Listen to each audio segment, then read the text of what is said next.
So my name is Dr. Nancy Lach. I am a chiropractic physician, but I have a practice that is focused 100% on nutritional healing. So my husband and I, we've been married for 30 years. His office, Timber Hill Spine Care, he's got a few rooms. I have a few rooms. So he focuses on chiropractic, a lot of herniated disc work, that room through here, laser, plantar fasciitis, orthotics. He does a lot of different things that he's developed over the years as far as different things. And so he focuses on that, and then I focus on the nutritional healing. And I'm just going to take a moment to just give you my backstory really quickly. When I was 16, so I grew up in New York, in Brooklyn, New York. So if you know anybody from New York and my accent sounds familiar, don't rack your brain, that's where I'm from. But I haven't lived there since 1978. So anyway, I was on a city bus going to the mall, and I had a book in my hand called Mega Nutrients. I have no idea where I got it from. Basically, it was a medical doctor, Dr. Newbold, talking about how nutrition affected our brain. And working in a hospital, mental hospital with schizophrenics, and they noticed when they took them like off of all, basically didn't feed them for a couple of days, they didn't have any episodes.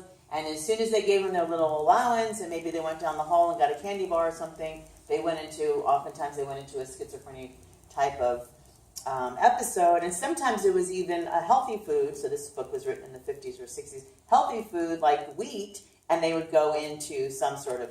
So honestly, I really have no idea where I got that book from, but that book started my whole passion for nutrition. And I originally thought that I would be a medical doctor, and as I got towards that phase of my life, I had gotten more and more into natural healing, and going into medicine just didn't seem like the thing. I met a chiropractor who basically explained that chiropractic did more finding out the underlying cause of things. He was a perfect chiropractor to me because he had actually gone to medical school for a couple of years, so he kind of saved me the trouble. He's from a family of medical doctors went. He left and went to chiropractic school for the very reason of they couldn't tell him why anything was happening. Like, what's the reason why? And they're like, well, we don't know. So he went to chiropractic school and started finding out reasons in that realm. But my first passion was really nutrition. And so in 2006, my husband and I was kind of home with the kids. We have 4 kids. And they're 17 through 28 now. So I was on and off, in and out of practice because I wanted to be with my kids. And I didn't really feel very well at the time. My energy had dropped, and I just definitely wasn't feeling up to helping other people. So, I was home raising the kids, and that was hard enough. My exercise consisted of pushing the stroller down the street. That's all I was really up for. I was having digestive problems, whatnot. But anyway, so my husband invited me to go to this nutrition seminar. And for me, it was like, hey, a weekend away from laundry and cooking, you moms know. So I'll go to a hotel for the weekend. Well, learn a little nutrition. Well, by the first break at 10 o'clock that Saturday morning of the seminar, I went up to the person giving the talk who was teaching nutrition response testing, and I'm like, I've been looking for this work for 30 years because it gave me a way to be able to not only, I felt like, probably heal myself, but also be able to help people heal in a way that I really believed was needed, not only nutritionally, but to know exactly what each individual person needed, because we're all unique. And as much as I love nutrition, my thinking was, well, how am I going to be able to figure out what people need and, what I'm going to give each person? You going to shut up the DVD player? Hear the DVD player in the background. So that's basically my mission, is to help people improve their health and heal as much as possible without drugs or surgery as much as possible. Now, a lot of patients that come to me are already on medication. That's fine. We work with them. I never take anybody off their medication. But sometimes they get so much better that when they go back for their follow-up checkups and labs and whatnot, the doctor actually may take them off their medication. So that's always really exciting. So tonight we're going to focus on thyroid healing, because that's the topic that I chose for tonight. And before I get into too much, I just want to give you all just a moment or two to raise your hand and let me know if there's anything in particular that you're really hoping I'm going to cover, or any particular questions you have. I'll jot it on the whiteboard and do my best to incorporate it into my talk. Okay, this is a pretty neat poster that shows the relationship of all the different glands and hormones, so I thought I would put that out, but I'll just set it down there. All right, so anybody want to ask a question, or I may not answer it on the spot, but I do want to jot some things down, make sure I address what you're interested in. Because that's my agenda, is just to answer your questions and stuff. That's what I'm going to speak on. Yes? Thyroid and memory issues. Memory, okay. That's a good one, okay. Anybody else? Yes. I have MS. I'm not on drugs, but I've been doing herbs for years. Good for you. I'm having problems like, what do you call it? Your balance. Balance, okay. And so, but I also feel like I have some thyroid issues. Okay, well. So I think you'll probably cover something. Yeah, and I'm sure there's probably an herb that I'm missing somewhere. Right. Well, we'll be covering how do we figure out what people need, Okay. because that's definitely a part of it. Okay? Yes. I guess for me, you're probably going to talk about this also, but I was diagnosed with Graves, and this summer came on. It's like, I never heard the why, like you were talking about. Okay. It was diagnosed, but, something was there. Yeah, I'll be talking about that. Right. Okay. Woody, they say your thyroid gets woody. You heard that? Woody thyroid. Feels woody. Interesting. I actually have not heard that. But I mean, you can get nodules. I know a lot of people they have issues with their thyroid. They have trouble swallowing, and it can feel like food gets stuck. So that could be part of that. So I'll kind of be covering that. Okay. So everybody knows their thyroid is right here, right? Does anybody know that the thyroid actually is a butterfly shape? You guys know that? Yeah. So it's pretty cool. It's pretty cool that it looks, and I'm a terrible artist, but I could probably do this. So it kind of looks like this. Actually, it came out pretty good. So your thyroid kind of looks like that, and the parathyroid glands actually sit right on the corners of the thyroid in the back of it. Okay, we won't talk too much about parathyroid, but the two work together. Okay, has a lot to do with calcium and vitamin D. So, all right, so that sits right there, and the thyroid produces two hormones that we know of. Likely produces a lot more hormones than that, but two that we know of, which are T4 and T3, right? So really produces T4. Now, I'm not going to get too technical, and I don't want, you feel like you're in school, but I'm just going to really quickly just cover some things that are really important. The thyroid, people go in for thyroid tests, right? And they're told this, that, the other, which we'll cover in a minute. But the thyroid is actually controlled, and that's why I gave you that sheet on the endocrine system, okay? So if you look at that, you see at the very top it says hypothalamus, okay? Your hypothalamus is your master gland in your brain, okay? The hypothalamus actually produces a hormone that then tells the pituitary gland, everybody heard of the pituitary gland? It's another master gland. It tells the pituitary gland to release TSH, okay, thyroid stimulating hormone. But it comes from the hypothalamus, okay, TRH, thyroid releasing hormone. That has to first happen. Then TSH, and then the pituitary talks to the thyroid and tells it to produce a T4, okay? So I'm telling you this for a reason, so keep all this information. And then the T4 travels to the liver, okay? Travels to the liver, and the liver then converts T4 to T3. So your T3 is your free thyroid hormone, okay? So sometimes when they do tests, they will do free T3 and T4 because that's important, okay? There we go, a little smudge. So my point in telling you this is that, there are lab tests for the thyroid and there's medication for the thyroid. So everything becomes about the thyroid. But what about if your hypothalamus is off kilter and starts producing too much of that stimulating hormone, or the pituitary is going hyper? Did you know that can happen? Your pituitary, Cindy. The pituitary could get hyper, and then it's going to produce more TSH just because it's kind of revving up, okay? And then, or maybe the liver is not, the liver is all clogged up and toxic, or fatty liver, or some kind of liver disease, and the liver is not able to convert T4 to T3. So my point is that there's a lot of different reasons why you can be told you have a thyroid problem.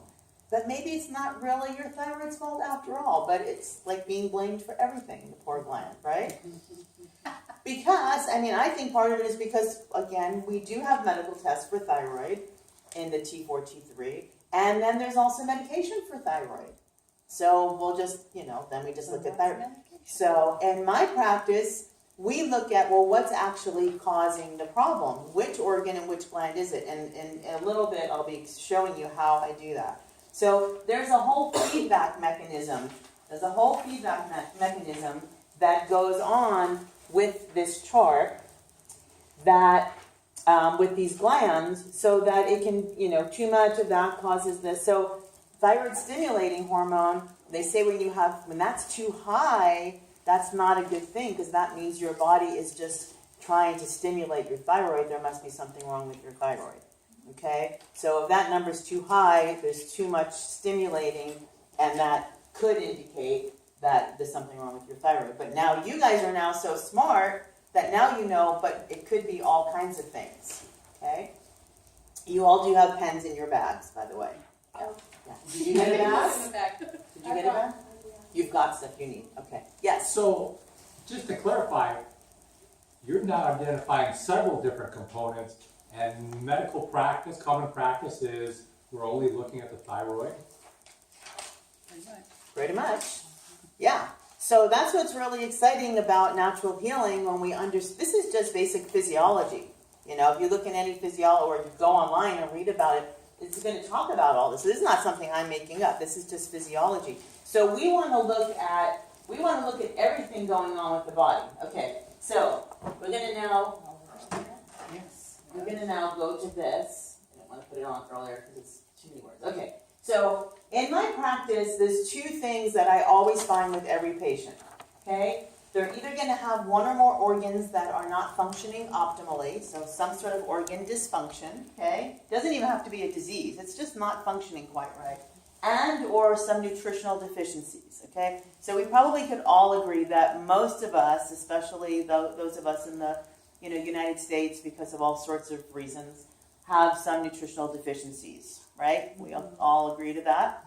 Okay. And so this really creates a vicious cycle, with like any triangle, one corner is deficient, the other one will be deficient. So if you don't have enough nutrition, the organs are not going to be able to function well. Organs need vitamins and minerals and all sorts of those nutrients. And if they're not getting them from the diet, then the organs won't function very well. And or if the organs are not functioning well, they're also not going to be able to produce and keep in the right balance all the nutrients that we need. So either one of these things can cause many things, but for tonight's topic, thyroid dysfunction, hormonal dysfunction in general. So these words up here, basically the first line describes common symptoms when you have a hypothyroid. So we'll just focus on what you end up being diagnosed with, hypothyroid, which is not enough hormone being produced. So some common symptoms are fatigue, weight gain, intolerance, it says cold intolerance, feeling really cold. Okay, I just had an 18-year-old new patient yesterday. She's always really, really cold. And I tested her and did the testing, which I'll demonstrate in a little bit. Her thyroid was testing very weak. Okay, so that explained that. And she was sitting there. I tested both her and her 16-year-old sister, and she was sitting there with her mom and dad, practically falling asleep. They were trying to talk while I was dealing with her sister. They were just like, "You shouldn't go to that thing tonight. You're too tired." So very fatigued, decreased heart rate, dry skin, and constipation. So those were some of the possible symptoms. Those are all very, very common things that walk through this door, people trying to get help with. If you're hyperthyroid, you'll be more likely to feel irritable. This weight loss thing, I hate to even put it up there because it's really not so true. People can gain weight when they have hyperthyroid. It could be lost weight. It's usually just weight. It's usually, for most people, just weight gain, Few people have a problem they can't gain weight. That's pretty rare. Increased heart rate and heat intolerance. You might have loose stool diarrhea, and then you might have some enlargement of your glands. So a lot of people come in that, it's kind of enlarged. I've got these nodes here and whatnot. So I'm familiar, by the way, you can have both, hypo and hyper at the same time. The thyroid can just be bouncing around. So that was me for a long time, until I got my thyroid straightened out. I would be very irritable, especially if I ate the wrong things. I would get very, very irritable. Well, I definitely didn't lose weight, but, and then all of these, some of these things, not all of them, but definitely the irritability and all that. But at the same time, I was fatigued. So that's what I mean, you could have both. Your thyroid can get kind of hyper, but underneath, you're just exhausted. Anybody ever feel that way? Right? Right? Used to. Yeah. All right. You can share a little bit if you want to later. And then hypo or hyper can both have some swelling and some goiter and then end up with some diseases. So the thing is, when you have these issues going on and it causes symptoms such as these, then you end up with really a vicious cycle, and then you're just having whatever symptoms. And everybody's symptoms are a little bit different because we're all unique. But this becomes a real vicious downward cycle of just having symptoms, and symptoms are really your body's way of telling you something is wrong, okay? And so I believe as a holistic healer that we need to pay attention to the symptoms and do something about it. Just like I consider our symptoms like a smoke detector. So if we had a smoke detector in a home, right, and there was fire and it started going off, we better pay attention to that smoke detector and not just take out the battery. I'm guilty of doing that sometimes when I'm cooking and things get too smoky. I'm a pretty good cook, but sometimes I get distracted and, but we really don't, when it's a real fire, we don't want to do that. We want to find out where's the source, put it out so the house doesn't burn down. You know what? It's the same thing with our body. If we're having a symptom, it really behooves us to try to figure out somehow, either ourselves or going to someone who's trained, why am I having this symptom, and then get to the root cause of it. The other option is just to take one of, dozens and dozens of medications that you hear all the time on TV, and, and then they have a bazillion side effects that are way worse than the initial symptom. I think in Europe, drug commercials are illegal. Isn't that interesting? Yes. Not true? Have you heard that? Yeah, in other countries, drug commercials are illegal, but we're constantly being promoted for drugs in between the commercials for Pop-Tarts and cereal. So I want to read you a quote, because this is very apropos to just put this in right here. And this was quoted by or said by Dr. Royal Lee, who is the founder of Standard Processed Whole Food Supplements. They've been around since 1929. And he recognized, this was June 1943, he recognized back then what was happening with the degradation of our food. So listen to what he said. We have drifted into this deplorable position of national malnutrition quite inadvertently. It is a result of scientific research with the objective of finding the best ways to create foods that are non-perishable, that can be made by mass production methods in central factories, and distributed so cheaply that they can sweep all local competition from the market. Then, after there develops a suspicion that these foods are inadequate to support life, modern advertising steps in to propagandize the people into believing that there is nothing wrong with them. Then they are products of scientific research intended to afford a food that is the last word in nutritive value, and the confused public is totally unaware to arrive at any conclusion of fact, and continues to blindly buy the rubbish that is killing them ahead of their time. That's a pretty intense statement. And then he said something like, we're, digging our graves with our teeth, da-da-da.